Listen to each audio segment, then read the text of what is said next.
Secrets of ഫാർമിങ്ങിൻ്റെ പുതിയൊരു എപ്പിസോഡിലേക്ക് എല്ലാവർക്കും സ്വാഗതം. ദൂരിയമ്പഴത്തിൻ്റെ ഗ്രാഫ്റ്റിംഗ്സ് ആണ് കാണിക്കാൻ പോകുന്നത്. ഗ്രാഫ്റ്റിംഗ് ആണ്.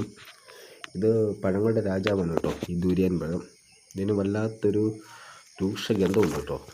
ചിലർക്ക് ഈ ഇതിൻ്റെ മണമൊക്കെ വളരെയധികം ഇഷ്ടമാണ്, ചിലർക്ക് ഇത് സഹിക്കാൻ പോലും പറ്റുന്നില്ല, അത്രയ്ക്ക് ഗന്ധമാണ്. അതുകൊണ്ട് ആരാധകരും ദുർഗന്ധം കൊണ്ട് ഇത്രയധികം ജ്യോതികളുള്ളൊരു പഴം ഇല്ല കേട്ടോ. ഈ ദൂരിയമ്പഴം അത്രയ്ക്ക് ദുർഗന്ധമാണ്. പിന്നെ അതുപോലെ തന്നെ പ്രോട്ടീനുകളുടെയും വിറ്റാമിനുകളുടെയും ഒരു കലവറ തന്നെയാണ് ഈ ദൂരിയമ്പഴം കേട്ടോ. ഒരു പഴം പരമാവധി 3 കിലോ ഒക്കെ, ഏകദേശമൊക്കെ ഒരു 3 കിലോ തൂക്കമൊക്കെ വരും. പിന്നെ ഇതൊരു വിറ്റാമിൻ്റെ ഒരു കലവറ തന്നെയാണ്. ആൻറ്റി ഓക്സിഡുകൾ, പിന്നെ അതുപോലെ തന്നെ പ്രോട്ടീനുകൾ, കാർബോഹൈഡ്രേറ്റുകൾ എന്നിവയുടെയൊക്കെ ഒരു ഭയങ്കര കലവറയാണ് ഈ ദൂരിയൻ പഴം. പിന്നെ ഇതെന്ന് പറയാനായിട്ട് ഇതിൻ്റെ ഒരു രക്തശുദ്ധീകരണം വളരെയധികം കൂടുതലാണ്. ത്വക്ക് രോഗങ്ങൾ ഇവ അകറ്റുന്നു, എന്നിവയൊക്കെ വളരെയധികം ഈ ദൂരിയൻ പഴത്തിന് കഴിവുണ്ട്. പിന്നെ തന്നെ നമ്മുടെയൊക്കെ രക്തത്തിലെ പഞ്ചസാരകളുടെ അളവൊക്കെ ക്രമീകരിക്കാനൊക്കെ ഇത് വളരെയധികം സാധിക്കുന്നു. പിന്നെ അതുപോലെ തന്നെയാണ് മാംസ്യം, കൊഴുപ്പ് വളരെ ഉയർന്ന തോതിലാണ് മറ്റു പഴങ്ങളെയൊക്കെ വെച്ച് നോക്കുമ്പോൾ ഈ ദൂരിയൻ പഴത്തിന്. പിന്നെ ഇന്ന് നമ്മളിത് ഗ്രാഫ്റ്റിംഗ് ആണ് ചെയ്യാൻ പോകുന്നത്. ആദ്യം നമ്മൾ ഒരു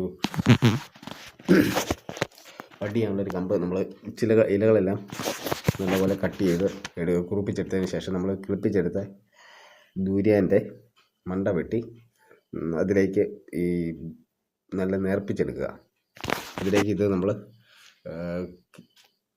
ഗ്രാഫ്റ്റ് ചെയ്ത് കൊടുക്കാൻ പോകണം. ഇത് മണ്ട ഇപ്പോൾ നമ്മൾ നടുവേ ഒന്ന് കീറിയിരിക്കുകയാണ്.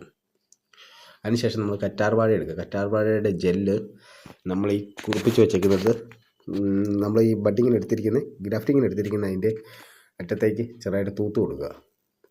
ആ ജെല്ല് അതായത് ഈ ജെല്ല് തേച്ചതിന് ശേഷം മാത്രമാണ് നമ്മൾ ബട്ടിങ് ടേപ്പ് വെച്ച് നല്ലപോലെ ചുറ്റി റെഡിയാക്കാനായിട്ട്. അതായത് വെള്ളമൊന്നും കയറാതെ നല്ലപോലെ റബ്ബർ ബാൻഡൊക്കെ ഇട്ട് അല്ലെ ടേപ്പൊക്കെ ഇട്ട് നല്ലപോലെ ഈർപ്പൊന്നും തട്ടാതെ നല്ലപോലെ ടൈറ്റിൽ വലിച്ച് കെട്ടുക.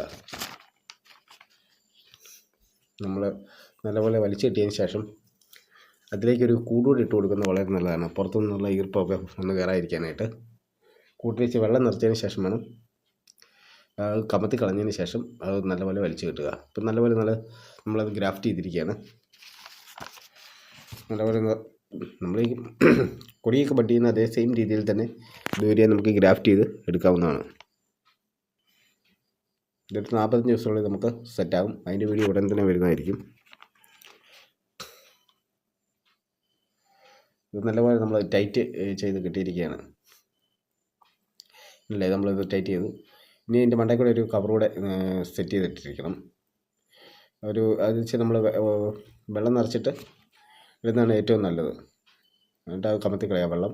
പക്ഷേ ഇതിന് മണ്ടയിൽ ഇട്ടിട്ട് ഒരു റബ്ബർ ബാൻഡ് ഇട്ട് അകത്തേക്ക് ഈർപ്പമൊന്നും കിട്ടാതെ ഈ ഗ്രാഫ്റ്റ് ചെയ്തതിൻ്റെ മണ്ടയിൽ നല്ലപോലെ സേഫായിട്ട് വെക്കുക. ഇത് ഒരു തണലെടുത്ത് വെച്ച ഒരു 45 ദിവസത്തിനുള്ളിൽ നമുക്കിതിൻ്റെ റിസൾട്ട് ലഭിച്ചിരിക്കും.